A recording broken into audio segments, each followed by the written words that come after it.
तेज प्रताप ने मन में सोचा, मैंने तो सोचा नानू मुझे तनु को ले जाने को कहेंगे, मगर नानू तो मेरी सोच से भी 4 कदम आगे निकले। बाकी सब तो तनु तक सीमित रहे, ये मेरे होने वाले बच्चों तक पहुंच गए। नानू भी ना घुमा फिरा कर आखिर मुझसे ये मनवा लेना चाहते हैं कि मैं तनु को भी ले जाऊं और बाद में उनकी गोद में एक छोटा नन्ना मुन्ना भी दे दूं। हे भगवान, ये क्या हो रहा है? सब तो हाथ धोकर मेरे पीछे पड़ गए हैं। तेज प्रताप ने नानू से कहा, नानू बस 1 हफ्ते की बात है, मैं तनु को लेने आ रहा हूँ, ठीक है? अब आप चिंता मत करो। नानू ने फिर खुश होते हुए कहा, क्या सच तुम आ रहे हो? तेज प्रताप ने कहा, हाँ नानू। फिर नानू ने उससे थोड़ा झूठे गुस्से में पूछा, अच्छा ये बताओ, वो जो पेंटिंग मेरी और तेरी खूसट दादा की थी वो तुझे कैसी लगी? तेज प्रताप ने कहा, वो तो बहुत सुंदर पेंटिंग थी नानू। नानू ने कहा, फिर तुमने मुझे बताया क्यों नहीं? तेज प्रताप ने कहा, मैं भूल गया था, लेकिन जिसने भी बनाई थी बहुत सुंदर थी। ऐसा लग रहा है जैसे आप और दादू अभी फोटो से निकलकर बाहर आ जाएंगे। नानू तारीफ सुनकर मुस्कुरा दिए। फिर उन्होंने कहा, तुम्हें पता है कितना महंगा पेंटर बुलवाया था मैंने इसके लिए? तेज प्रताप ने कहा, किस पेंटर को बुलाया था? मैं उससे मम्मी पापा की भी फोटो बनवा लूंगा, वाकई बहुत सुंदर बनी है। नानू फिर हंसने लगे और हंसते हुए कहा, इसी पेंटर को तो ले जाने को कह रहा हूँ। मैं तो चाहता हूँ वो वहां जाए और तुम्हें जितनी पेंटिंग बनवानी हो उससे बनवा लेना। तेज प्रताप ने कहा, आप ठीक कहते हैं, इतनी अच्छी पेंटिंग बनाने वाले यहाँ पर शायद ही मिलते हो। नानू ने कहा, तभी तो यहाँ इंडिया से लेकर जाने को बोल रहा हूँ।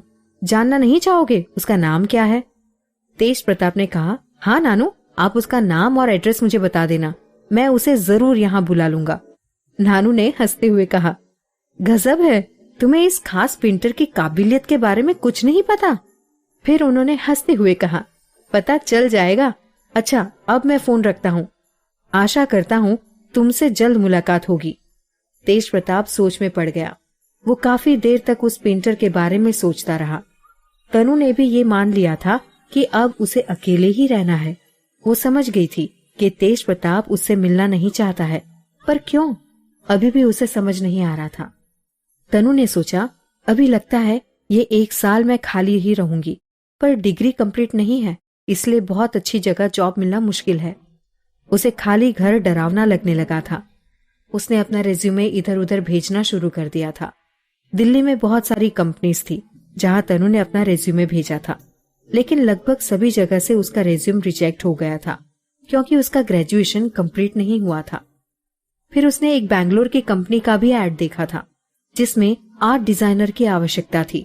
उसने सोचा, एक बार इसमें कोशिश करके देखती हूँ। उसने अपना रिज्यूमे भेज दिया और आश्चर्यजनक रूप से उसे वहां सिलेक्ट कर लिया गया था। हालांकि सैलरी बहुत ज्यादा नहीं थी, लेकिन इतनी थी कि तनु अपना और मोहित का खर्चा आराम से चला सकती थी। वो छोटा फ्लैट भी ढूंढ रही थी और मकान के लिए नए खरीदार भी। जिस दिन उसकी बात तेज प्रताप से हुई थी, उसने मन में एक बात ठान ली थी कि जितना जल्दी हो सके तेज प्रताप का एहसान वापस कर देना है उसे। वो उस लालची इंसान का एक भी एहसान नहीं लेना चाहती थी। अभी उसके हाथ बंधे हुए थे, मगर तेज प्रताप के लिए गुस्सा बढ़ता ही जा रहा था। अभी दिल्ली के इस बंगलों के लिए कोई खरीदार नहीं मिले थे। वो इसे ज्यादा से ज्यादा कीमत में बेचना चाह रही थी, पर ऐसा ना होते देख फिर उसने अपने एक वकील से प्रॉपर्टी के वसीयतनामा बनाने को कहा। एक किराएदार अगले महीने आने को तैयार थे। इस बंगलों का किराया भी उसे काफी अच्छा मिलने वाला था, तो तनु ने सोचा कम से कम किराए पर ही घर दे दे और कुछ दिन शिल्पा के साथ रहने के बाद बैंगलोर चली जाऊंगी। जब मोहित आएगा तो उसे भी अपने साथ बुला लूंगी।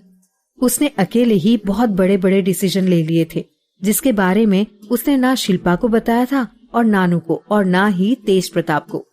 उसने 2 दिन बाद बैंगलोर जाने की लगभग पूरी तैयारियां कर ली थी, वो भी शिल्पा को बिना बताए। अगले दिन सुबह ही निकलने वाली थी और रात में सारी तैयारियां करके अपनी फेवरेट जगह झूले पर बैठी कुछ सोच रही थी। तभी उसके पास तेज प्रताप का फोन आया। तनु ने अनमने मन से कहा, हेलो। तेज प्रताप ने कहा, तुम ठीक तो हो? तनु ने कहा, हाँ बिल्कुल, मुझे क्या हुआ है, मैं बिल्कुल ठीक हूँ यहाँ पर। और आपको मेरी चिंता करने की कोई जरूरत नहीं है। तनु की ऐसी बात सुनकर तेज प्रताप को जैसे धक्का सा लगा।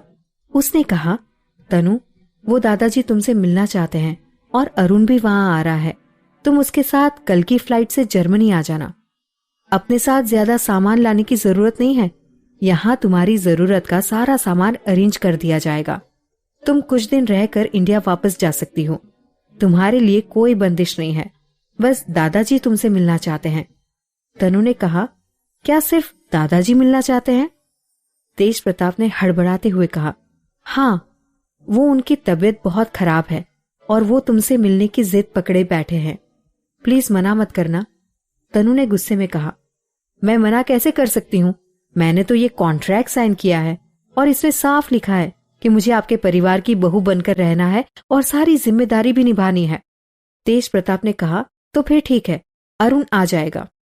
उन दोनों ने फोन रख दिया। तनु ने गुस्से में फोन वहीं झूले पर पटक दिया और उसने गुस्से में कहा, क्या इतना भी नहीं हुआ कि खुद लेने आ जाए?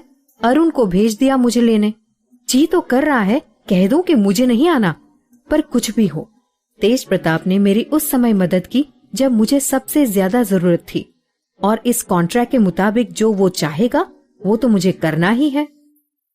उसकी आंखों से आंसू गिरने लगे। वो वहीं झूले पर लेट गई।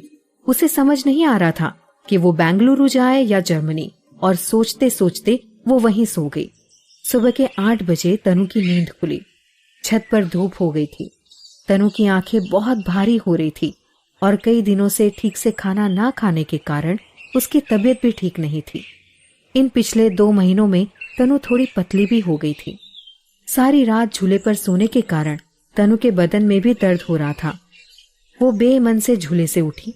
उसने अपना फोन उठाया जिसकी स्क्रीन थोड़ी क्रैक हो गई थी। उसने उसे गुस्से में देखा और अपने आप से ही कहा, पता नहीं कितना गुस्सा आता है मुझे, और गुस्से में मैंने हमेशा अपना ही नुकसान किया है। फिर वो बड़बड़ाते हुए नीचे की तरफ चली गई। रामू दादा ने नाश्ता बना लिया था। इतने दिन घर में रहने से उसने रामू दादा से थोड़ा बहुत खाना बनाना सीख लिया था, पर अभी भी सारी चीजें बहुत अच्छे से नहीं बनानी आती थी उसे।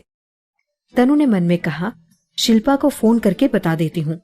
पता नहीं कितने बजे अरुण आने वाला है। तनु जब से नानू से मिली थी वो हर 1-2 दिन में उन्हें फोन लगाना नहीं भूलती थी, पर शिल्पा से उसकी बात बहुत कम हो पा रही थी।